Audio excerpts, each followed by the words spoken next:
নামাজের আগে নামাজ পড়ো ভাই। আসবে মরণ কখন কোথায় কারো জানা নাই।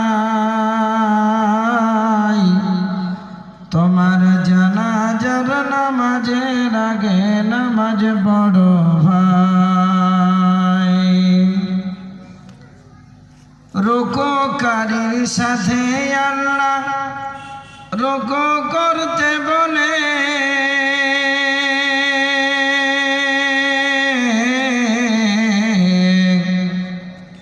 তুমি কেন কাজে বিভোর বলো না তাহলে। রুকুকারীর সাথে আল্লাহ রুকু করতে বলে, তুমি কেন কাজে বিভোর বলো না তাহলে। দিলটা ডোবাওতে নওয়াতে নেকি আয়াতে আয়াতে, কথা বলো রবের সাথে নামাজে দাঁড়াই। তোমার জানাজার নামাজের আগে নামাজ পড়ো ভাই। আসবে মরণ কখন কারো কারো জানা নাই। তোমার জানাজার নামাজের আগে নামাজ পড়ো ভাই। তোমার জানাজার নামাজের আগে নামাজ পড়ো ভাই। সিজদারত বান্দা রবের কাছাকাছি হবে। সিজদারত বান্দা রবের কাছাকাছি হবে। ঘুমিয়ে সময় কাটাও কেন, কি কারণে তবে। সকাল দুপুর সন্ধ্যা রাতে ইবাদতে ইবাদতে, সকাল দুপুর সন্ধ্যা রাতে ইবাদতে ইবাদতে, মাওলা পাকের প্রিয় হতে নামাজ পড়া চাই। তোমার জানাজার নামাজের আগে নামাজ পড়ো ভাই। তোমার জানাজার নামাজের আগে নামাজ পড়ো ভাই। মুমিন হলো তারাই ভাই যারা নামাজ পড়ে।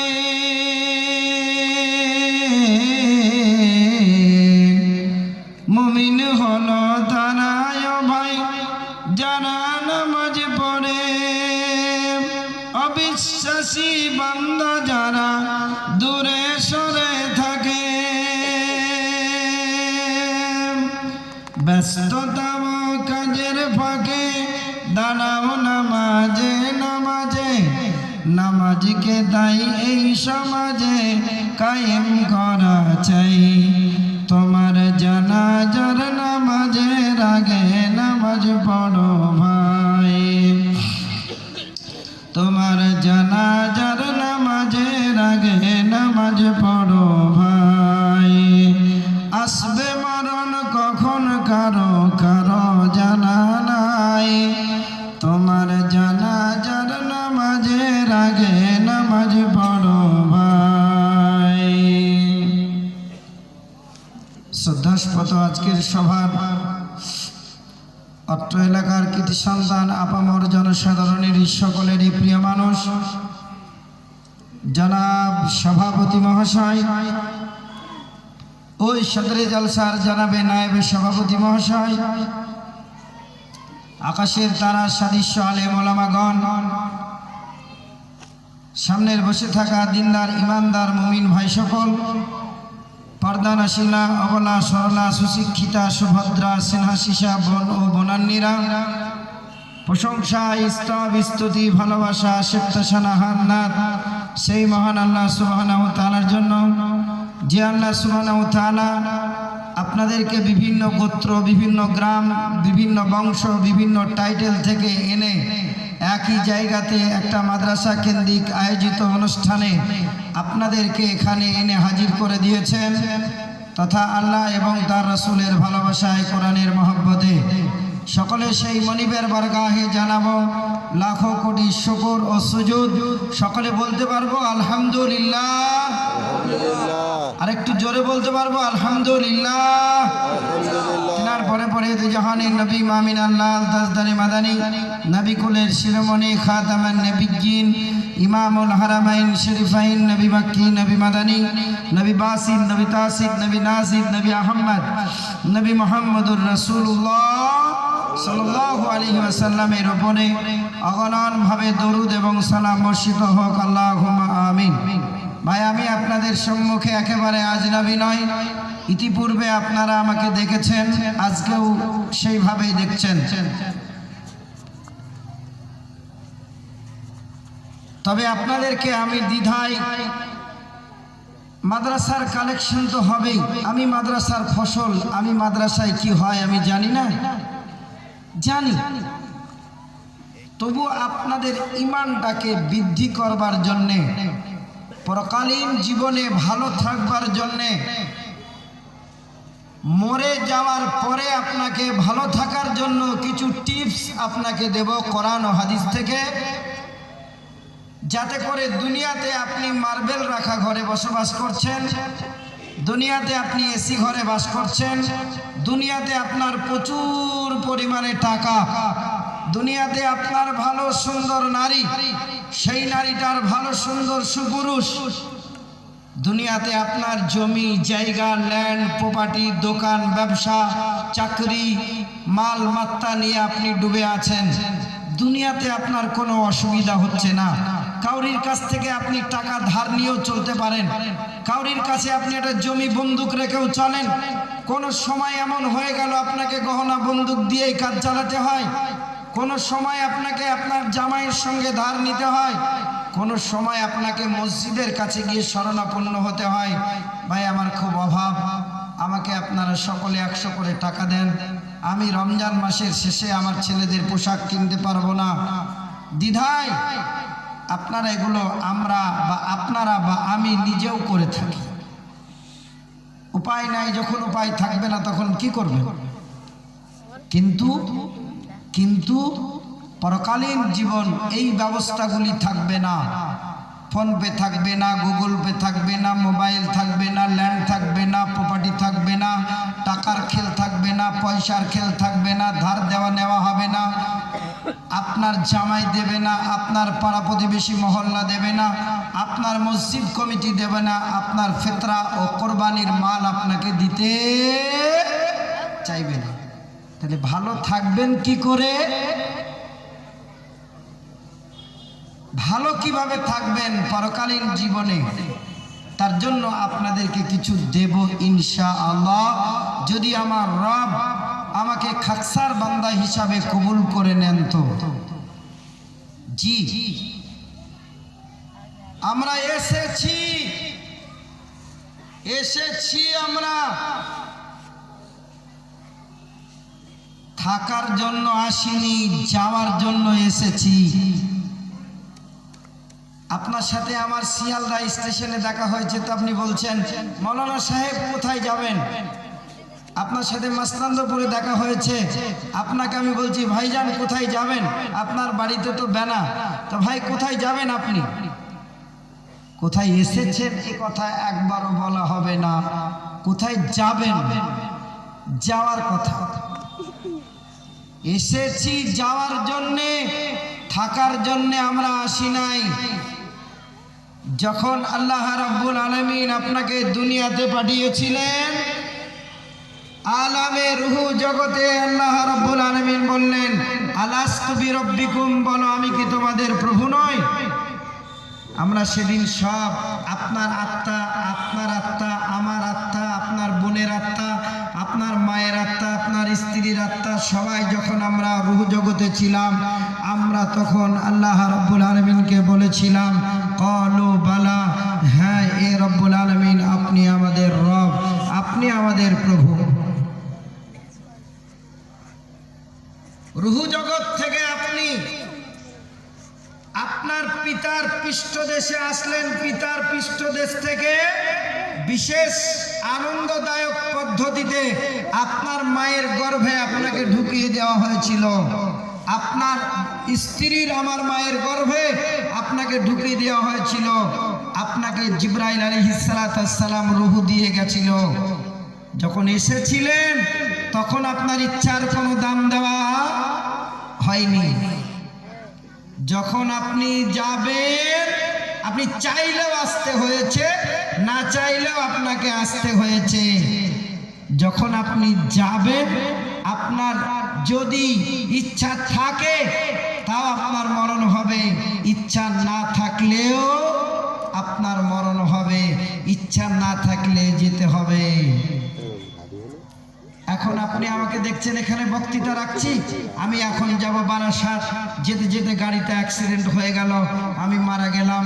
আপনাদের কাছে খবর আসলো কালকে আপনাদের গ্রামে যে লোকটি গেছিল, যেই মৌলানা সাহেব গেছিল, আমার স্ত্রীকে আপনারা ফোন করবেন, মৌলানা সত্যি করে কি মারা গেছে। আমরা নেটে দেখলাম যে একজন বক্তা, এইরকম নদিয়ার বক্তা মারা গেছে, আপনারা কি বলবেন?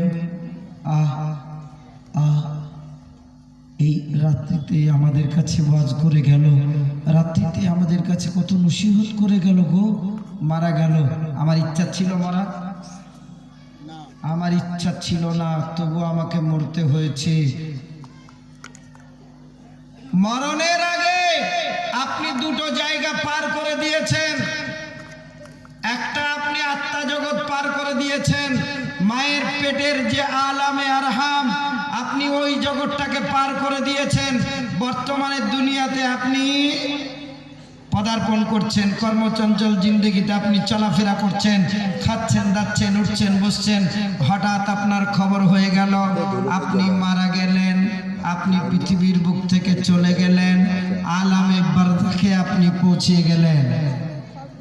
মরার পরে দুইটা রাস্তা হবে, এক ফারিকুম মিনাল জান্নাহ ওয়া ফারিকুম ফিস সাই।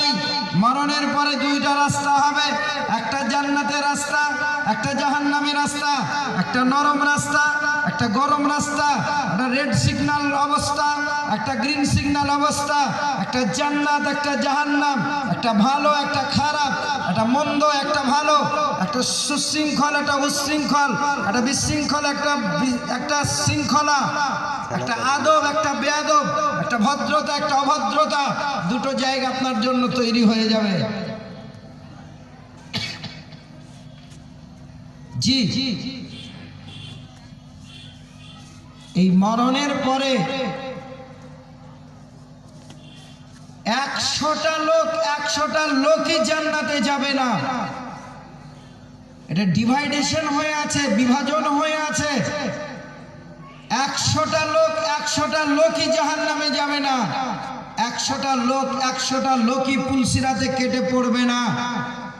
100টা লোকেরই আল্লাহ তাআলা হিসাব নেবেন না। কাউকে বিনা হিসাবে জান্নাতে দিয়ে দিবেন, ওনার হিসাব লাগবে না।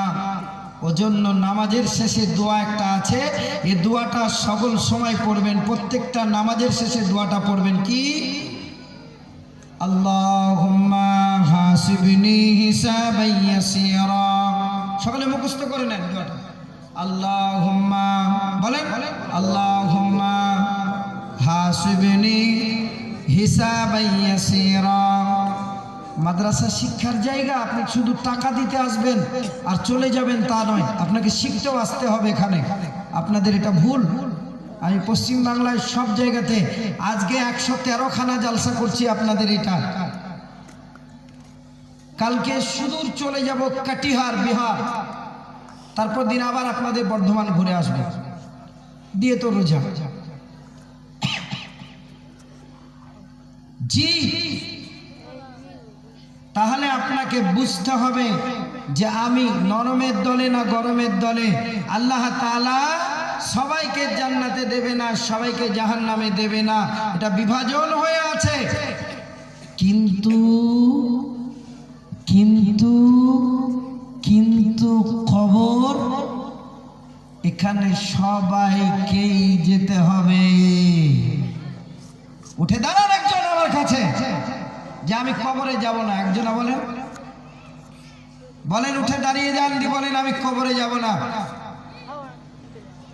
কবরে নামাজি যাবে, কবরে বেনামাজি যাবে, কবরে ভালো লোক যাবে, কবরে খারাপ লোক যাবে, কবরে সলেহা যাবে, সলেহীনরা যাবে, কবরে বেশ্যা রান্ডি মেয়ে সেও কবরে যাবে, কবরে নায়ক যাবে, কবরে নায়িকা যাবে, কবরে নমরুদ গেছে, কবরে মুসা গেছে, কবরে ইব্রাহিম গেছে, কবরে নমরুদ গেছে, কবরে মুসা গেছে, ফেরাউন গেছে, কবরে নবী মুহাম্মদুর রাসূলুল্লাহ সাল্লাল্লাহু আলাইহি ওয়াসাল্লাম গেছে। কবর কাউকে চিনে না, কবর কাউকে বুঝে না, কবর কাউকে চিনতে চাই না। কবরে ওই রক্ষা পাবে যেই ব্যক্তি কবরের ময়দানে যাওয়ার আগে আপনাকে আমল তৈরি করে যেতে হবে। ওজন্য আল্লাহ আপনাকে নিষেধ করছেন, বান্দা তুমি মরিও না, ওয়ালা তামুতুন্না ইল্লা ওয়া আনতুম মুসলিমুন। কখনোই তুমি মরিও না, তুমি মরিও না অতক্ষণ পর্যন্ত মৃত্যুবরণ করিও না, যতক্ষণ না পর্যন্ত তুমি পরিপূর্ণ মুসলমান না হতে পারবে, ঈমানওয়ালা যতক্ষণ পর্যন্ত তুমি না হতে পারবে অতক্ষণ পর্যন্ত তুমি মরবে না।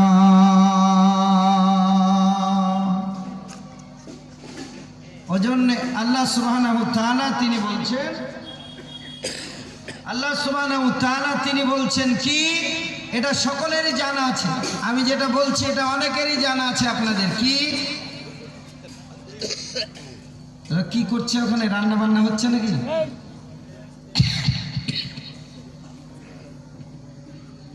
মহান আল্লাহ তাবারাক ওয়া তাআলা তিনি বললেন, মিনহা খালাকনাকুম ওয়া ফিহা নুঈদুকুম ওয়া মিনহা নুখরিজুকুম তারাতান উখরা।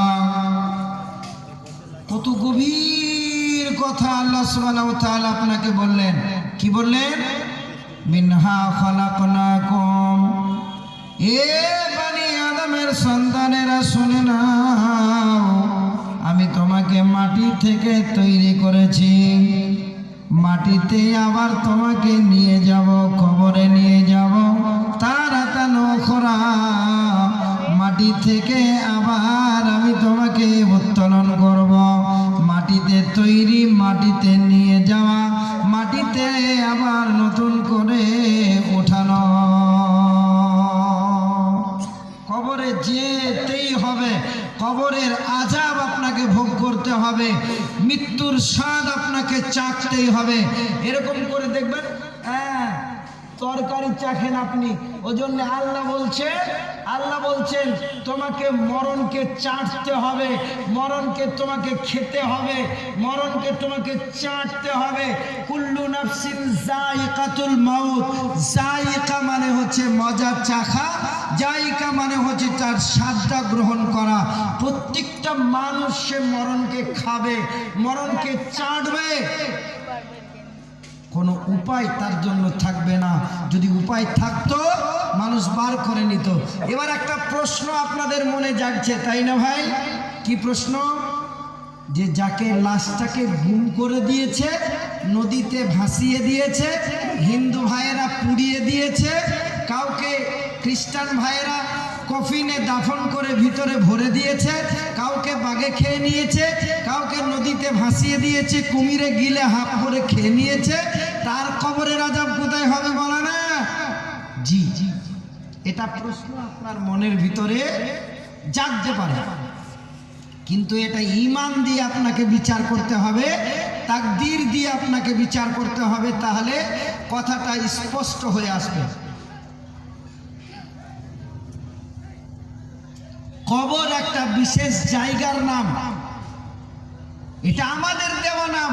আল্লাহ তাআলা বলেছেন কোরআন মাজিদের ভিতরে কোন কোন জায়গাতে কুবুর শব্দ ব্যবহার করেছেন। কবরিহি শব্দ ব্যবহার করা হয়েছে, হাদিসে তো অনেক এসেছে, কিন্তু বিশ্বনবীর অ্যাকচুয়ালি নাম দেওয়া কবর সম্পর্কে ওটা একটা জগৎ। যেমন আমরা আলামে দুনিয়াতে আছি, আলামে দুনিয়াতে যেমন আমরা আছি, ওটা হলো আলামে বারজাখ, ওটা একটা জগৎ। ওই জগতে আপনি কবরে গেলেন, কেউ পানিতে ডুবে গেল, ওটা একটা ওই জগতেই চলে গেল। কেউ কুমিরে খেয়ে নিল, ওই জগতেই চলে গেল। কাউকে পুড়িয়ে দেওয়া হয়েছে, তার জানটা ওই আলামে বারজাখে চলে গেল। অর্থাৎ আপনার কবরের আযাব, সেখানেও তার জন্য ছাড় নাই, সেখানে তার জন্য কোনো কিছুই আপনার ছাড় হবে না। তাকেও আপনাকে কবরের আযাব চাকতে হবে, কবরের আযাব তার জন্য বরাদ্দ থাকবে। কবর কবর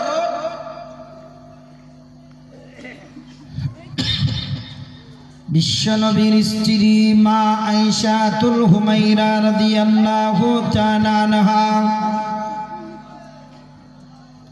বাড়ির ভিতরে আছেন, বাড়ির ভিতরে তিনি বসে আছেন।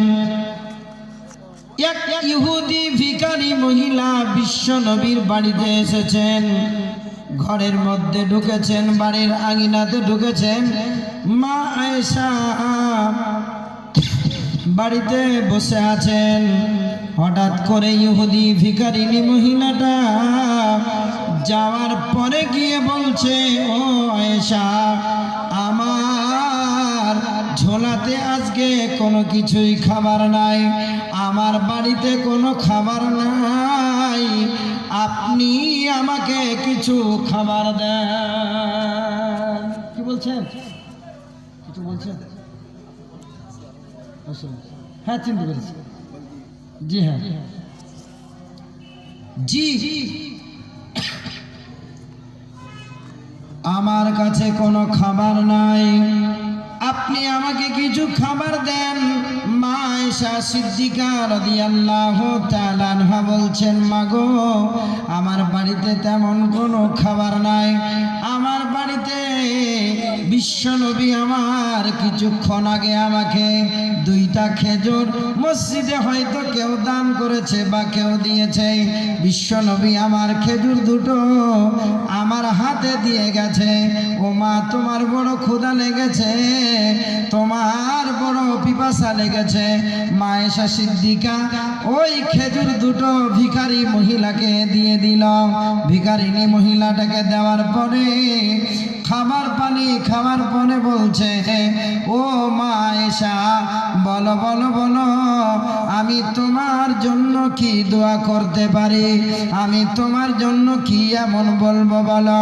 তিনি বলছেন, হাত দুখানাকে আল্লাহর দরবারে তুলে বলছেন, আয় রব্বুল আলামিন, আমি আয়েশা আমাকে খাবার খাওয়ালো, এর প্রতিদানে আমি ওকে কি বলবো।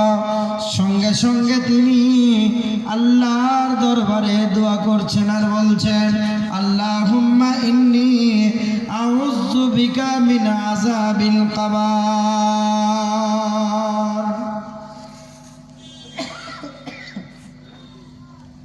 আয়েশা, তোমাকে যেন আল্লাহ রাব্বুল আলামিন কবরের আযাব থেকে যেন বাঁচিয়ে নেয়। মা আয়েশা অত বেশি হাদিস তখন জানতেন না। তিনি বলছেন, মানুষ তো মারা যাবে, কবরের ভিতরে সে শুয়ে পড়বে, তার আবার আযাব হবে নাকি, ওখানে সওয়াল জবাব হবে নাকি, ওখানে হবে নাকি। মা আয়েশা রাদিয়াল্লাহু তাআলা আনহা চিন্তিত অবস্থা, মাথাটা যেন ভার হয়ে আছে, মনটা যেন খারাপ হয়ে আছে। দয়ার নবী আমার বাড়ি এসেছেন, বাড়ি আসার পরে বলছেন, আয়েশা রে, তোমার মুখটা ভারাক্রান্ত কেন বলো। বিশ্ব নবীকে মা আয়েশা বলছেন, ও দয়ার নবী গো, ও রাহমাতুল লিল আলামিন, আমার প্রাণের স্বামী জান, আমার বাড়িতে একজন ইহুদি ভিখারিনী মহিলা এসেছিল, তাকে আমি 2টা খেজুর দিলাম, সে আমার জন্য দোয়া করলো, আল্লাহুম্মা ইন্নী আউযু বিকা মিন আযাবিল কবর, আযাবিল কবর, আল্লাহ যেন তোমাকে আয়েশা আযাবাল কবর থেকে যেন বাঁচিয়ে নেয়।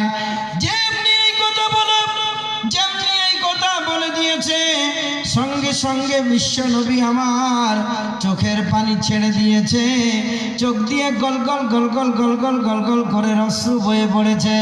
আয়েশা রে, কি এমন কথা তুমি আমাকে শোনালে রে আয়েশা?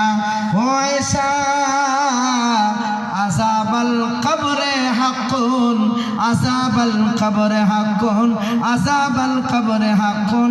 কবরের আযাব সত্য সত্য সত্য। আয়েশা রে, আমি এমন কোন নামাজ নাই, আমি এমন কোন নামাজ নাই।